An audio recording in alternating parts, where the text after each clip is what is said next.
word. Hi everybody, this is Angelo Quinones and your Zion Ministries is designed to give you dependable and accurate answers that come straight from God's holy and inspired word, the Bible. And I always like to say pospai. That means in modern Greek, how's it going? Post means how, like that.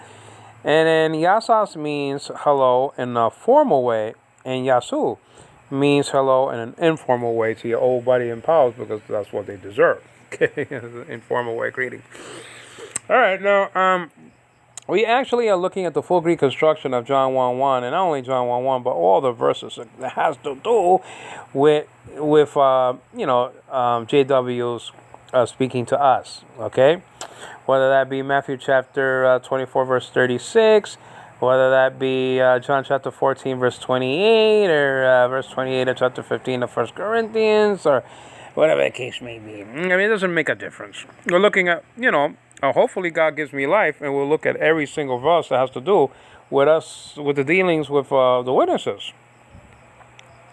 I might be an old man before I finish the study. Okay, you understand? Getting up there. I'm 56 years old, guys. I started this ministry way back in, I say way back, but in basically 2014. Basically 2013, a year after my mother went to be with the Lord in 2012. 2013, I was already on YouTube with Greg Constantante, one of my best buddies and pals. Actually, one of our videos has over 8,000 views. And then we got into the King James only controversy, and we were debating ourselves, each other. So it's just sad the way things ended up with Greg Constantante. But, he's a brother and I love him a lot. But, I mean, it's King James. Come on. I mean, that's another cult and sect. King James is a wonderful Bible. But we could use many, many Bibles if they are dependable Bibles. Now, in our last study, we were looking at energy, or in the modern way of saying it, energy. And so that's just a deal. So let's go and read this in the standard way and the modern way. Standard first. Energy in halagas, kai halagas in prostanteon, kai theos in halagas. Okay. Energy in halagas, kai halagas in prostanteon, kai theos in halagas. Now in the modern way, it goes something like this. Energy inologos, que ologos in prostonteon, que theos inologos. Energy inologos, que ologos in prostonteon, que theos inologos. Okay? So that's just the deal. In the Hebrew, because we're actually learning the Hebrew of this. Okay? Bereshit haya hadabar, v'hadabar hayaim, ha-Elohim, wa-Elohim, or va-Elohim, doesn't make a difference to me, haya hadabar. Okay? Dabar, D-A-B-A-R, in Hebrew means what? And that's just it. And then haya means was, okay, in John 1:1 anyway. And ha means the. Bereshit is the prepositional phrase there in Hebrew, in beginning. Im, I'm grabbing that from the 1817 Hebrew New Testament, means with. And Elohim, you know what that means. And then, wa or va means, and. Like that, that, whatever the case may be. And we looked at that. And so let's get into the Greek word ein. Now, we're at line number 2. Okay? Let's look at it in a building sense, though. From above the 2, you have a building. And you got 1, 2, 3, 4, 5, 6 floors on the building. Where the 1 is, that's the roof. That's the top floor. Okay, there's 6 floors, and so above the 2 is the first floor. Now, let's just put it like this: I'm on floor number 5, a floor below the last floor on the top, the floor below the 1. Okay, that's just it. So that's the first word there, ein. Now that means was. It's from the Amy paradigm Okay, so you're going to see that. You're not going to, when you're tracing this Greek word, okay, ain, you're not going to see ain. If you trace it like that, you're going to see Amy. Okay? That's the lexical form. All right, now, it's spelled out in Greek, okay, eta. I know the eta is called the eta nowadays, but I'm not talking about that.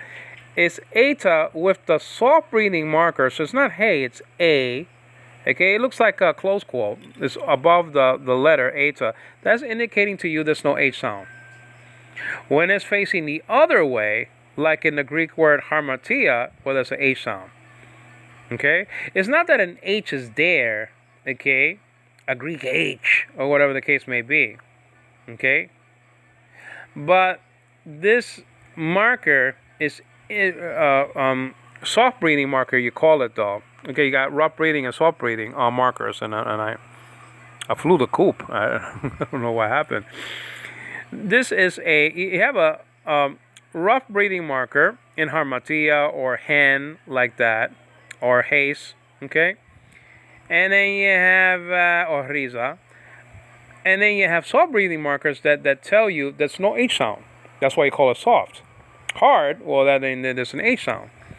So this is not hey, this is a. Okay, and then, so the marker looks like a close quote, but it's just telling you there's no H sound. And then you have a circumflex overhead, okay, above that. And then you have a V-looking letter that's not a V, it's an N, like in Nancy. I already told you that when it comes to N, okay, the prepositional phrase, the preposition found in the top floor, okay? So that's kind of easy. If you're looking at a letter that looks like a V, it's not a V in Greek. Forget about it. Not a V, okay? It's not a V. It's an N. There's no V-looking letter in Greek. So that should tell you right there not to pronounce it like victory, because there's no such thing in Greek. As a matter of fact, in Biblical Greek or Standard Greek, there is no V. Okay? There is no V. There is a V in modern Greek. The beta or the B is called vita, and that can be either a B sounding letter or a V sounding letter. Okay? It's like in the Hebrew word bevakesha, you have the bet acting in one way and in another way. It's acting like a B in the beginning of the word, and the second time that letter is found in bevakesha is acting like a V, like in victory. So it's just,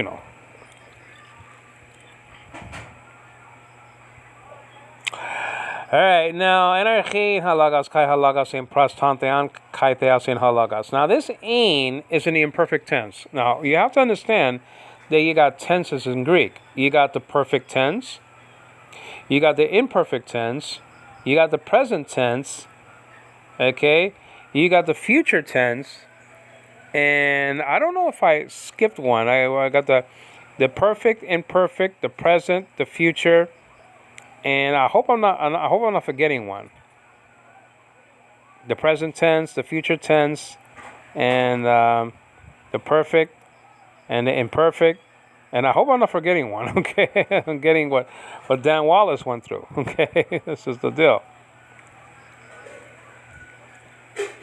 The aorist tense. There you go. The aorist tense. My goodness gracious. So that was easy to remember, the aorist tense, okay? The aorist tense has to do with a completed action, okay? The aorist tense. It's just a simple completed action, apoiesin, made. God made the heavens and the earth. The word made is in the aorist tense.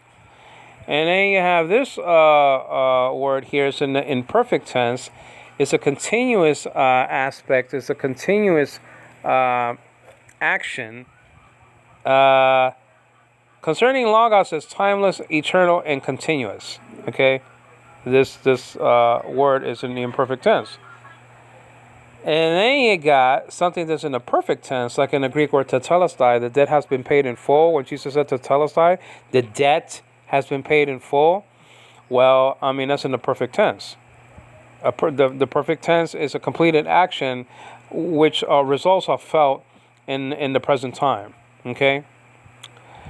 And then you have the future tense, like the setai. Okay? He will rise, right? Stesetai, found and recorded, and then you have Anna there though. So that, are you okay, hon?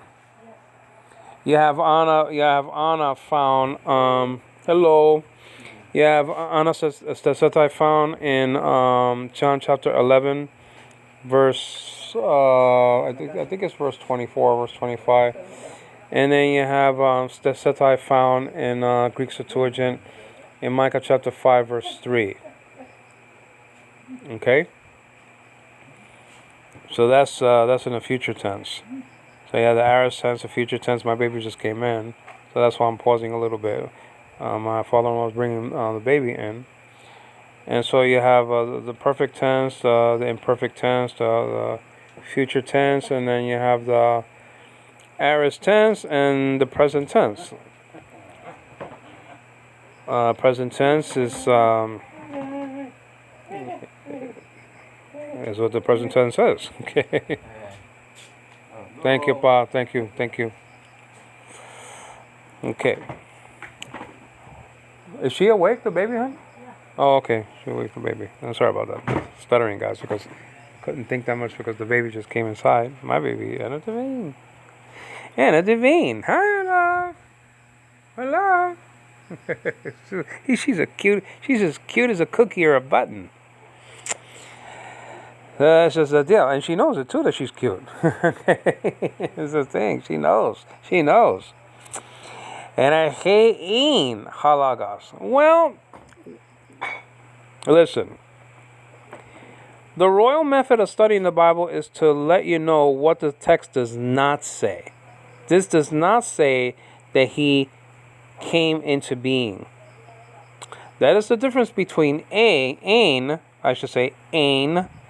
and egeneto or egeneta. This Greek word means was, is in the imperfect tense. The word egeneto, found and recorded in a few times in John chapter 1 verse 3, where it says Panta di autu egeneto or egeneta. That means emerged, came into being, or became. Okay? That's not said for logos at all. Now, I gave you scenario number 2 yesterday. I gave you 6 scenarios for the witnesses that are not in the text. Let me repeat 2, because it has to do with this. It doesn't say enarche egeneta halagos. So it doesn't say in the beginning the word emerged, or became, or came into being. Okay? Or came into existence. It doesn't say that of logos. So this idea that logos was made in any way, well, first of all, the text of verse 3 shoots that down. Because if that was true, then he made himself. I mean, that's an impossibility to create yourself, okay? And John 1:1 is telling you that that's not the case because it says ein. The perfect tense, the imperfect tense, I should say rather, has to do with an incomplete action, with an ongoing action, or a linear aspect, a continuous aspect.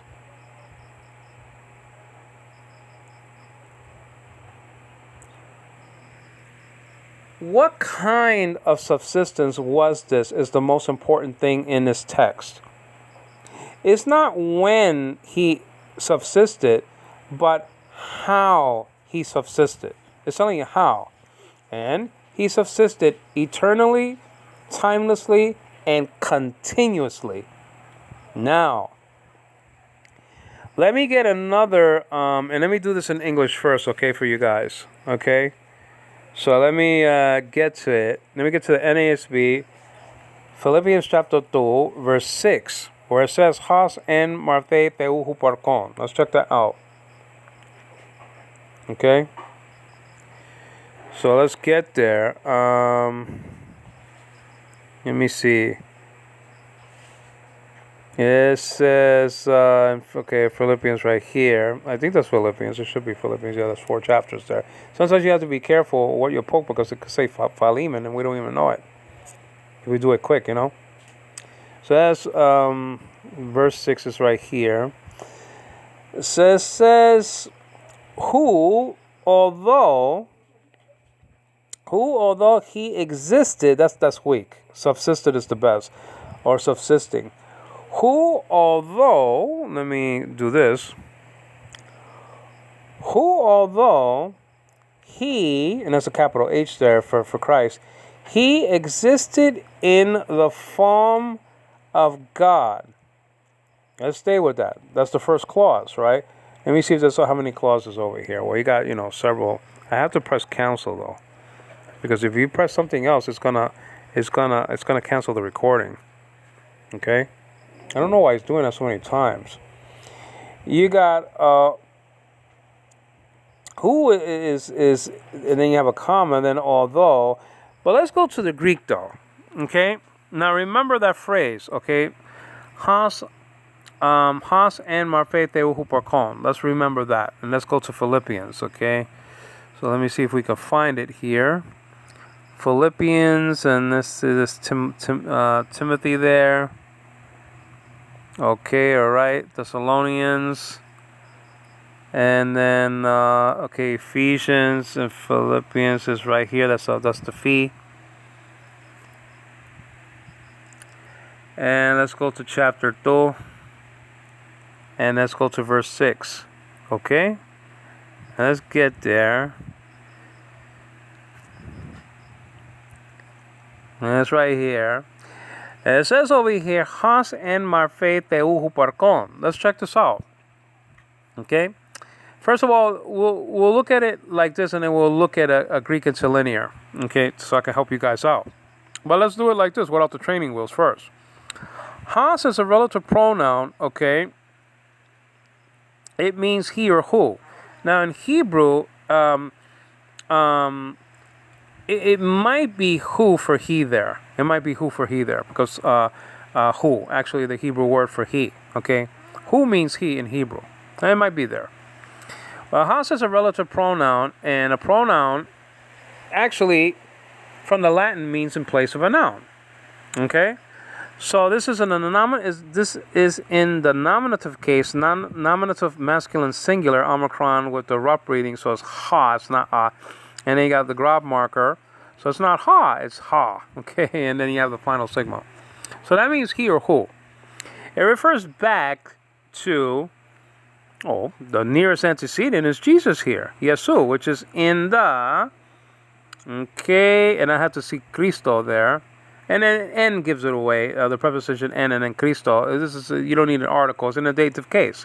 Remember that the dative and the genitive share one construction in the paradigm for Jesus. Okay, Yesu it shares two cases, that construction.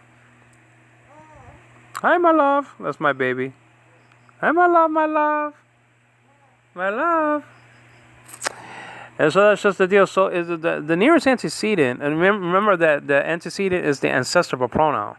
Okay, is Jesus here. Okay, Yesu, and that's in the Yesu is actually in the dative case. And it's one thing you have to understand about the relative pronoun. The both doesn't have to match cases. Okay, it has to match gender and number, but the case doesn't have to match. Okay, so the nearest antecedent here is Yesu. Well, it says over here who, okay, or has, in, and you see N, that's the same preposition found and recorded in John 1:1 and in other places. And it says over here has, who, in, and that's N, marphe, form, and it's in a dative case because you see the little tiny I underneath the eta, okay? This word form is found only 2 or 3 times in the Greek New Testament. 3 times if you count the one in Mark chapter 16. Mount says is in verse 14. That's a mistake. But it's actually in verse 12, and he has it in his Mount's Complete Expository Dictionary of Old and New Testament was. The first one that came out, it has it in verse 14, but it's not there. It's in verse 12. It's a wonderful book, by the way. It's a wonderful volume, a wonderful lexicon. It's impeccable when it comes to the Tetragrammaton. It really is. Vines and Mounts, those lexicons, they kiss each other and they They help each other a lot. Hun, wait for a second. So the thing is that Marphe is here, and that means form. Okay, form or shape. NIV says nature, who being in very nature God. Okay, so you have nature A or nature one here. It's the nature that Logos subsisted in before he became man, before he became anthropos, before he became flesh or sarx.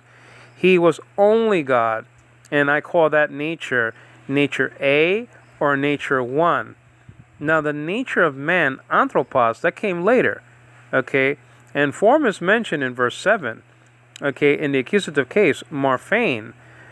And so you see his secondary nature, his the nature that he took. Okay, that's a different nature. That's the nature of a man. But here it says that he subsisted in. It's actually a participle, subsisting in the form of God. And that's why I give the title of John 1:1a subsistence, because it comes from this. It comes from this. What kind of subsistence did Logos have, okay, in the beginning? Well, it was a subsistence. It's a continuous, timeless, eternal subsistence, proving that he was only God. I hate to say at that time, but you could say at that time of Genesis 1:1 and before time. And before time was only eternity. Okay? And after time is ended here upon earth, you're going to be into eternity again. All right, so that's just the deal. So over here it says Has en Marphe en Theu. Well, if you don't have the Genesis, remember that the genitive case has to do with description, definition, or attribution. What is that talking about? Well, what kind of form is this? If it just said who being in the form, well, that's not really telling you much. Okay? It's not really telling you much. I mean, you can guess what kind of form that's talking about because it mentions, Dulu or servant in verse 7. And if it didn't have God in verse 6, you can come to an educated guess and say, well, it's talking about nature 1 or nature A there. It's talking about God's form. So, I mean, do you need that to be there? No and yes at the same time. But since it's here, okay, we take that. Theu is in the genitive case, and the genitive case is the case of description. It's telling you what kind of a form he subsisted in. It's the form not of a tree, or of water, or of a rock, or whatever the case may be, like that, but it was the form of God. It is describing to you the idea presented by the Apostle Paul. Okay? It is describing the word Marphe. What kind of form? The kingdom of God. What kind of a kingdom it is? Is God's kingdom. What kind of a heart is it? It's the heart of unbelief, right? And then you see that those examples for the genitive and Emmanuel Grammar of the Greek New Testament by Professor Dana and Professor Manti. And you see that. And the genitive case is a very rich case. It has many uses. The genitive of time. Nicodemus came to Jesus, what? By night is the genitive of time. And then you have the partitive genitive. I will give unto you a half of my kingdom, unto a half of my kingdom. Not the entire kingdom, but a half of it. Okay. And then you have the genitive of place. You have the adverbial genitive. You have the genitive of description. You have the genitive of relationship. You have all these genitives. It's a very rich case. It's the richest case in Greek, the genitive case. Okay? So when you get back to, and so that's Has en Marphe Theu Huparkon. And I forgot to mention a Huparkon, so let me just mention that there. So far I mentioned Has for he, or who. Okay? Spelled out Omicron and final sigma, and I already told you about the other things. And then end the preposition there. Okay?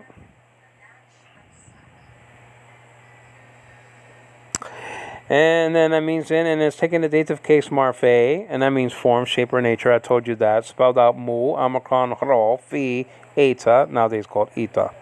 And then me And a mu is actually called me nowadays. So, or Morphe in biblical Greek. And then you have the word for God, Theou, and that's one of 9 constructions that I know about. Theos, Theou, Theo, Theon, throw in there The'e, and then you have Theoi, which is not for God. Okay, Theoi, Theon, Theois, Theus. Okay, and those means they mean gods. Like that in the plural. You find that in Daniel chapter 2 verse 47, the Theon, and you find other constructions in the plural, like in John chapter 10, for example. Not to mention that there's a Thea paradigm in the feminine, Theta Epsilon Alpha. And the accusative is Theta Epsilon Alpha Nu. The article there in Praxis Apostolorum, Acts of the Apostles, actually Tain Theon. Accusative feminine singular article. So there's a feminine side of the Theos paradigm. All right, so Theou is describing what kind of a form that is. But let's go to Huparkon, which is one of my favorite words in the entire Bible. Huparkon actually spelled out Upsilon, nowadays called Epsilon, with a rough reading, so it's Hu. Okay, and then so it's actually Hupa, but and then you have the P. It looks like a stool, but it's actually typifying a Greek temple. Then you have Alpha, and then cute marker. Then you have the P-looking letters, not a P, as an R. X-looking letters, not an X, it's a CH. And then you have Omega, and then you have Nu. So, Huparkon. That means subsisting or existing. This is a participle. Okay? Now, what is the clue, or what is the sign of a participle here that this is a participle? Well, you have the Omega and the Nu is telling me that this is a participial construction. Okay? It's just like in the word labon. It's the same sort of thing. Honey, you okay over there? Okay. Somebody like grumbling outside. I don't know what that's all about. It's just like labon, taking. That's a participle. So a participle is an ing word in English. Jumping, sitting, eating, drinking, playing, studying, whatever the case may be. It's just like ing word in English, like that. And in Greek, you got participles. Subsisting. In some Greek interlinears, you're going to see subsisting. Okay. In some, you're going to see existing. Well, R.C. Sproul said that existence is weak for God. That word is weak for God. Why? Well, it comes from the Latin exere, which means to stand out. It's like you're implying that God came into being or something like that when you're using the word existence. Okay? So that's R.C. Sproul. That's R.C. Sproul for you. Okay? So I think that was in the study, one of the studies that he did, one of the lectures in the,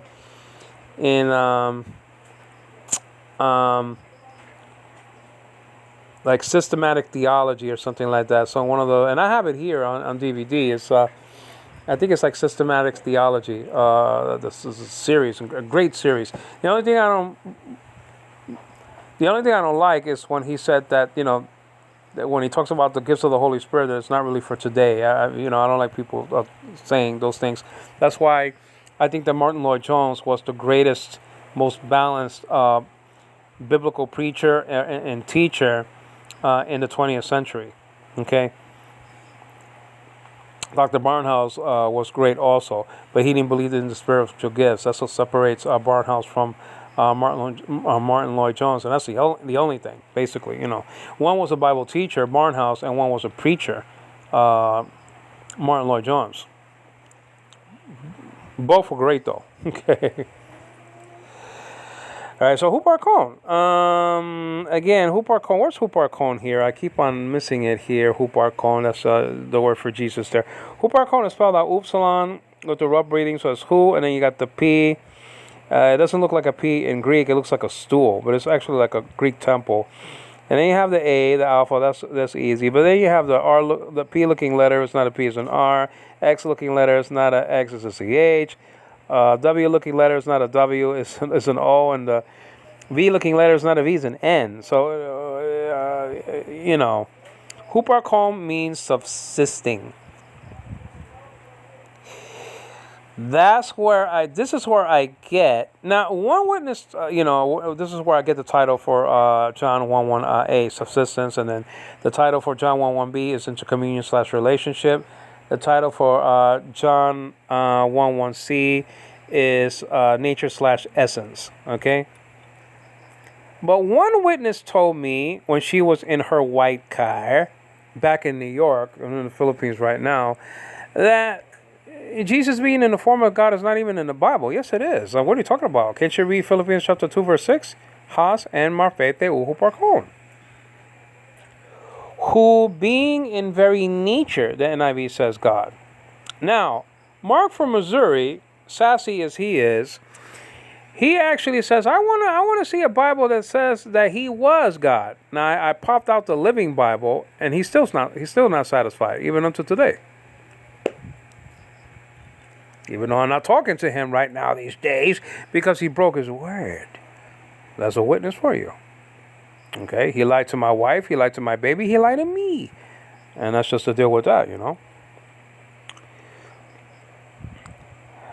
Okay, so has en marfete uhuparchon. And that's just a deal. Who being in very nature God. Now, huparchon is actually, it's not the same construction though, but huparchon is the same word found and recorded when Peter says, silver and gold have I none, the word have, well, that's this word. And that's found and recorded, I believe, in Praxis Apostolorum, Acts of the Apostles, chapter 3, verse 6. See it also, I believe, in Luke chapter 8. I think I have a study on that. Maybe I'll get there. When I get to Philippians chapter 2, verse 6, in another full Greek construction series, I have a mini series of that. That I could get into it further with further detail. Well, knowing that there is a basis for the eternal subsistence of Logos, okay, and knowing I didn't even touch upon it, so there's a difference between huparchon and labon. Labon means taking. He took the nature of man. He did not take the nature of God. Okay. He subsisted in that nature. It wasn't given to him. He didn't take it. He didn't emerge into it. He was God.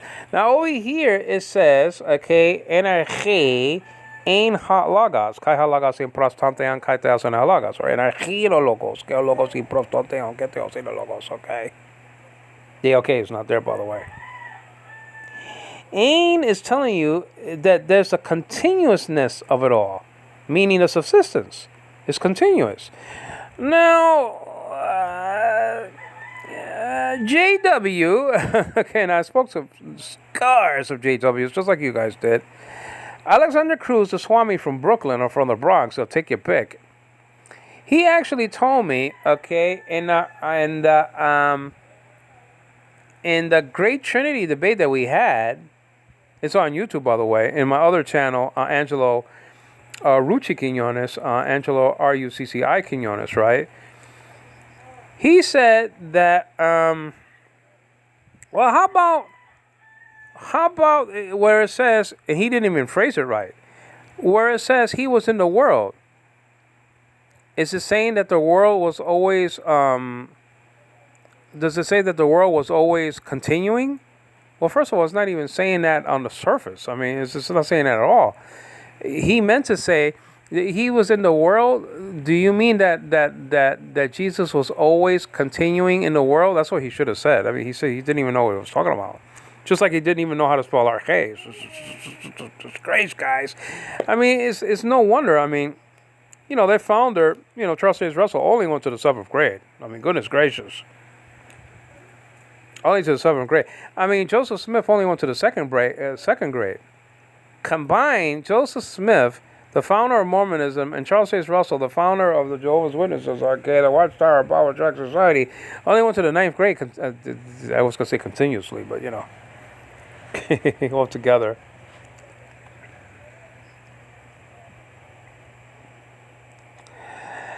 All right, so ein is in the imperfect tense, I should say, rather, in the imperfect tense. Okay? An action that hasn't been completed yet. What is the picture? No pun intended, though. What is the picture of the imperfect tense? Well, let me give you an example of it. Okay. The imperfect tense is like that let's say a basketball game. Okay? Let's say if you were in that game, the finals game between the Cleveland Cavaliers, okay, and LeBron James up against the Warriors, okay, and Kevin Durant. All right? And remember that play that and this is poetic justice because LeBron blocked his shot a championship before that, okay? And he comes up the next year and he dribbles back and forth. Steph Curry dribbles back and forth and tries to break the defense of LeBron James, and he drives around him and scores. If you were in that game, okay, all right, if you were in it, that's a picture, okay, of the imperfect tense. It's a continuous action going on without a beginning and without an end. It's ongoing. Now, let's say you took a picture of that, a snapshot, okay? Or you were so high in the rafters that you couldn't even see them too much. You just see these little people, just like a snapshot. Well, if you take a picture of it, that's a picture of the aorist tense, a completed action. That's a completely different thing. Panta di atu ageneto, the word ageneto is in the aorist tense. It's a completed action in past time. The imperfect tense is an action that hasn't been completed yet. It's continuous. And that's why Julius R. Manchi and another buddy in Powell, okay, in his commentary on the Gospel of John, in this point, has the example of the two Greek words. Ein over here in John 1:1, okay, and ageneto in John 1:3. They're two completely different tenses. Ein is in the imperfect tense, and ageneto is in the aorist tense. The aorist tense is a completed action.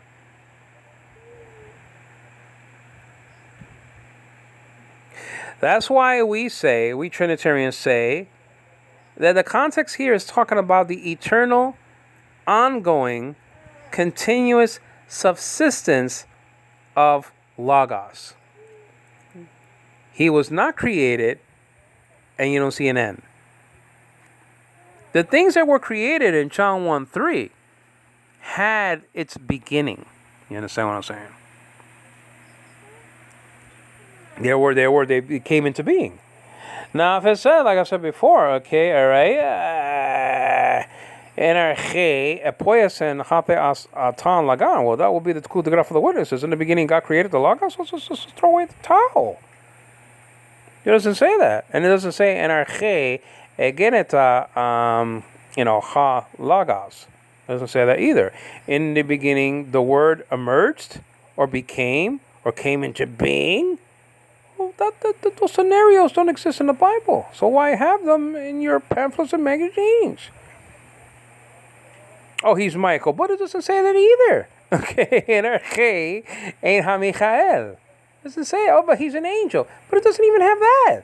Energe ain't HaAngelos. Try something else. Well, you're running me dry, Inch. Okay, yeah, that's right. That's what the ministry is designed to do. It's designed either to defeat the witnesses or, kill you softly and bring you to Christ. Or to reach you. That's the deal. Not to mention a song that was in the 70s, like that, killing you softly.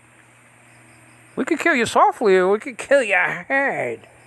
Okay, you choose. It's like God said, it shall come to you as a moth or like a lion. I mean, take your pick. I think that's in Hosea, right? That's just that deal. Well, anyway, ein is in the imperfect tense.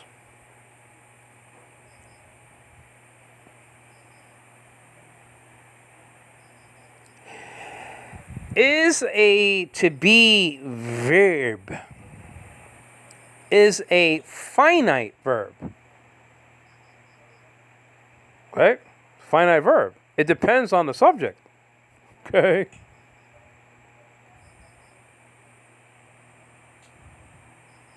What is the subject of the verb here? Okay, ain, which means was. The Hebrew already told you is haya. I have a very funny story for haya. As a matter of fact, I might tell you in this study. Hi, my love. It's me, Daddy. I'm talking to my baby. My love. Oh, hi, my love, my sweet Daddy. My love. It's me. It's Daddy. Well, I had to give her a kiss, guys. She's so cute and yummy.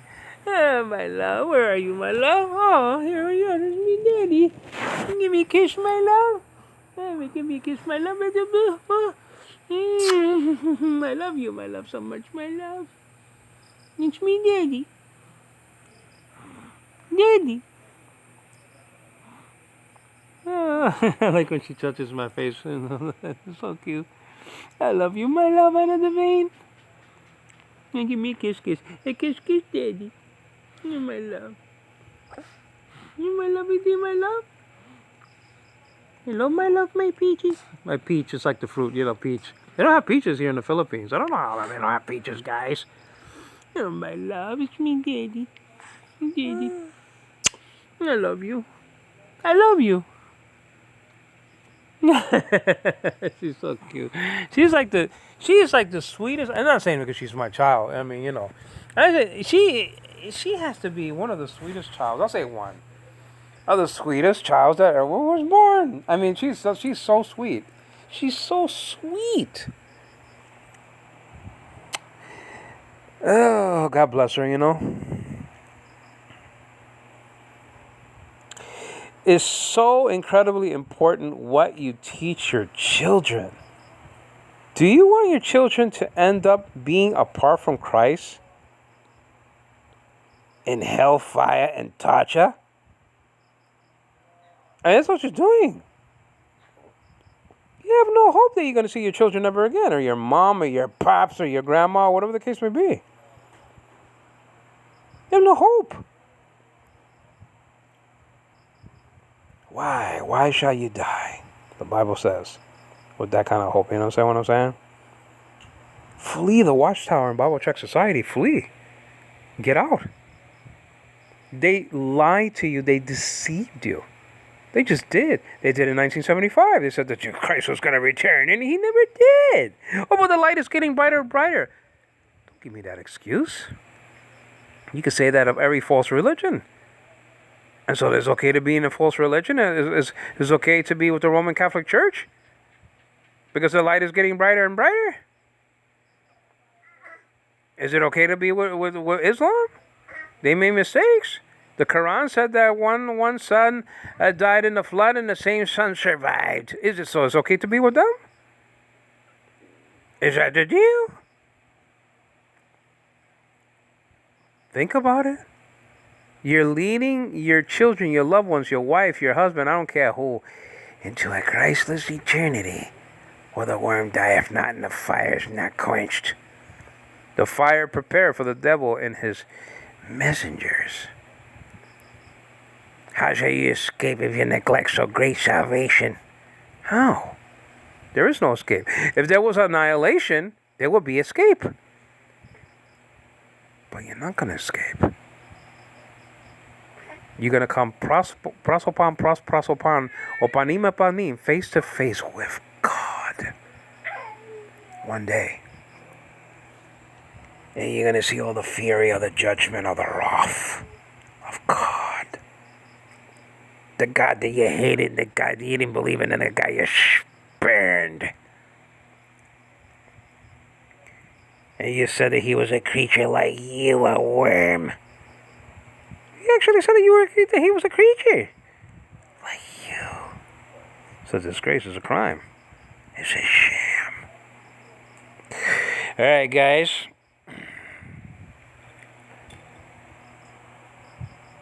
can you tell me that the body of Jesus saw corruption, that it was destroyed? If shahat is in the text, the Hebrew word shahat, you don't know any Hebrew? It says, and then the Hebrew negative is their law. Where? In verse 10 of chapter 16, and actually in Psalm 16, shahat, corruption. Then it says lo, no corruption. The Hebrew negative, you're going to tell me that it was destroyed, the body of Christ. Your body's going to be destroyed one day. It's going to be eaten by worms. Worms are probably already in your body.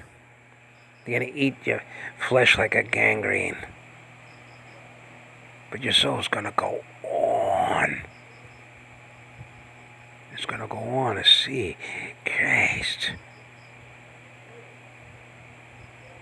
Why do you persecute me, says Jesus? Why do you persecute the church, who has the truth of the Trinity and everything else?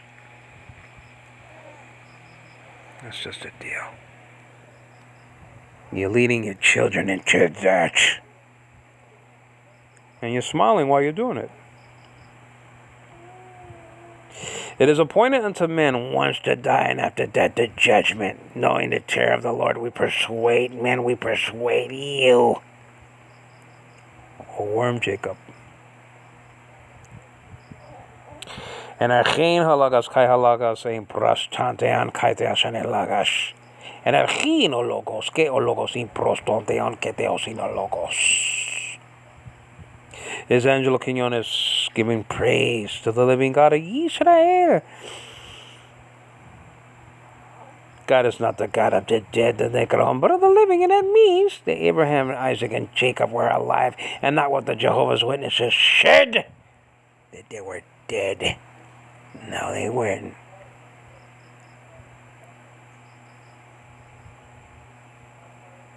He said, I am the God of Abraham, Isaac, and Jacob. If they were dead, he would have said, I was. But he didn't say it. So all of y'all lying at the tower to these dear people and children. And you're going to pay. You're going to pay with your lives. You're going to have to see God at the white throne. And you're going to be scared to death when you see Jesus' face. You're going to be so scared. Because you, the girl that you are at the tower with your dirty, filthy skirts, because of your period, you understand what I'm saying? And you, a man who don't even know how to clean his drawers, we're talking about Christ. The filthiness is in your sketch when you say something like that he's a creature like you.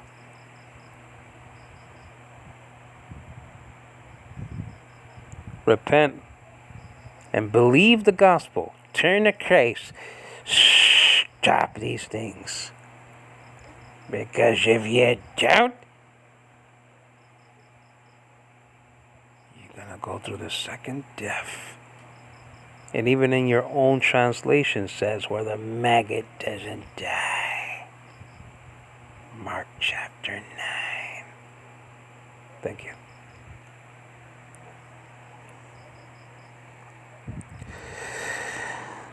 Now please subscribe to my channel. Give me a thumbs up. Give me a comment on the screen. And we'll pick it up from here the next time and talk about the Greek word ein. And we'll pick it up from there. And we'll just continuously talk about, no pun intended, the Greek word ein. And I'm sure my baby will enjoy that. Right, honey, my love? Right? I guess so. Okay, take care, guys. Bye-bye now. Bye.